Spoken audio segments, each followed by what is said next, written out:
तेलंगाना से आज़मीन हज का 24वां काफिला हज के लिए रवाना हुआ। रियासती वजीर पूनम प्रभाकर ने आज़मीन के काफिले को झंडी दिखाई। इस मौके पर पूनम प्रभाकर ने आज़मीन से खिताब किया। मुल्क और रियासत की तरक्की व खुशहाली के लिए दुआ करने आज़मीन से अपील की।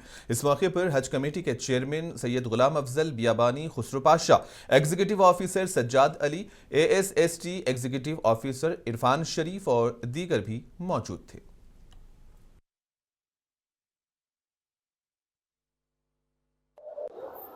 हाजी हज को जाने वाले सब लोग का आपका यात्रा 40 दिन का अच्छा सफल हो और सब लोग आपका खुद का दुआ मांग के और तेलंगाना तरक्की का दुआ भी मांग के आइए।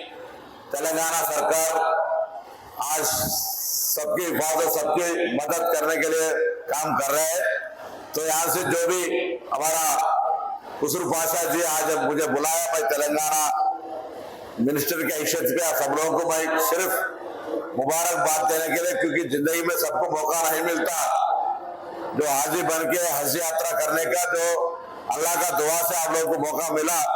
तो ये 40 दिन दुनिया में आप अल्लाह से दुआ मांगते ही 40 दिन मक्का मदीना दोनों देख के आने के बाद भी जो सबकी भला के लिए दिल में जितने भी पहले हम हज यात्री बनने से पहले दिल की बात क्या, अब फैमिली का और खुद का सोच का बात अलग रहे, मगर हज यात्री